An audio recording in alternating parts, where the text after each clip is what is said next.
y a des points d'amélioration par rapport à ce qu'on avait vu précédemment. Ça allie à la fois les besoins d'accompagnement des élèves et de différenciation pédagogique également. La possibilité pour eux de changer de groupe fait que l'on n'est pas sur quelque chose de figé. Sur la répartition, bah, ça sera à chaque établissement et je pense qu'il faut laisser une autonomie maximum au chef d'établissement pour pouvoir s'organiser.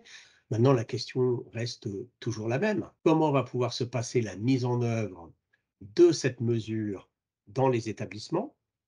En particulier, si jamais les moyens qui sont nécessaires pour pouvoir la mettre en œuvre ne sont pas présents.